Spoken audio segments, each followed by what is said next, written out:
കണ്ണൂരിൽ എം.കെ. രാഘവൻ എം.പിയെ തടഞ്ഞ് കോൺഗ്രസ് പ്രവർത്തകർ. മാടായി കോളേജിൽ ബന്ധുവായ ഡിവൈഎഫ്ഐ പ്രവർത്തകന് നിയമനം നൽകുന്നുവെന്ന് ആരോപിച്ചായിരുന്നു പ്രതിഷേധം.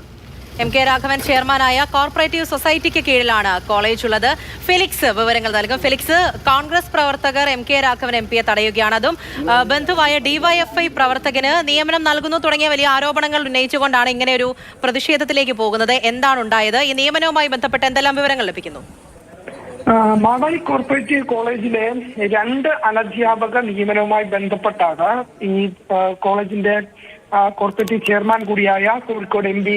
എം.കെ. രാഘവനെ കോൺഗ്രസ് പ്രവർത്തകർ തടഞ്ഞത്. ഇന്ന് ഈ പറയുന്ന 2 അനധ്യാപക നിയമനങ്ങളിലേക്ക് ഇന്റർവ്യൂ മാടായി കോളേജിൽ വെച്ച് നടക്കുകയാണ് ഉണ്ടായത്. ആ ഇന്റർവ്യൂവിൽ നിരീക്ഷകനായി എത്തിയ ചെയർമാനെയാണ് ഈ കോളേജിന് മുൻപിൽ വെച്ച് ഈ കോൺഗ്രസ് പ്രവർത്തകർ തടഞ്ഞത്. അവർ പ്രധാനമായും ആരോപിക്കുന്നത് ഈ നിയമനത്തിൽ കോൺഗ്രസ് പ്രവർത്തകർക്ക് നിയമനം നൽകാതെ പകരം സജീവ ഡിവൈഎഫ്ഐ പ്രവർത്തകനും ഒപ്പം തന്നെ എം.കെ. രാഘവൻ എം.പിയുടെ ബന്ധുവുമായ ഒരാൾക്ക് ഈ നിയമനം നൽകാൻ എല്ലാ നീക്കവും നടക്കുന്നു. ഒപ്പം തന്നെ പണം വാങ്ങിയാണ് ഇത്തരത്തിൽ നിയമനം നടത്തുന്നത്. പക്ഷേ കോൺഗ്രസ് പ്രവർത്തകർക്കോ കോൺഗ്രസിന് വേണ്ടി സജീവമായി പ്രവർത്തിക്കുന്നവർക്കോ യാതൊരു തരത്തിലുള്ള ആനുകൂല്യങ്ങളും ലഭിക്കുന്നില്ല തുടങ്ങിയ ആരോപണങ്ങൾ ഉന്നയിച്ചുകൊണ്ടാണ് ഈ വാഹനം അദ്ദേഹത്തിന്റെ വാഹനം തടഞ്ഞത്. വാഹനം തടഞ്ഞ ഉടൻ തന്നെ എം.കെ. രാഘവൻ എം.പി വാഹനത്തിൽ നിന്നും ഇറങ്ങി നടന്ന് അവരോട് അധികം സംസാരിക്കാൻ തയ്യാറാകാതെ കോളേജിനുള്ളിലേക്ക് പോവുകയാണ് ഉണ്ടായത്. ഏതായാലും കോൺഗ്രസ് പ്രവർത്തകർ പ്രധാനമായും ആരോപിക്കുന്നത് ഇതിൽ ഡിവൈഎഫ്ഐ പ്രവർത്തകർക്ക് ഡിവൈഎഫ്ഐ പ്രവർത്തകനായ ഒരു ബന്ധുവിന്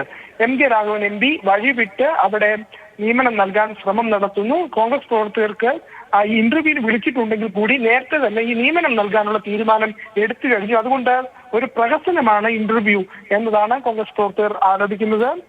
ഈ Madayi block Congress vice president K P. Sasi, DCC executive അംഗം കാപ്പാടൻ ശശീന്ദ്രൻ തുടങ്ങി കോൺഗ്രസ് പ്രവർത്തകരാണ് ഈ വാഹനം തടഞ്ഞത്. വാഹനം തടഞ്ഞ ഉടൻ തന്നെ എം.കെ. രാഘവൻ എം.പി വാഹനത്തിൽ നിന്നും ഇറങ്ങി കോളേജിനുള്ളിലേക്ക് പോവുകയാണ് ഉണ്ടായത്.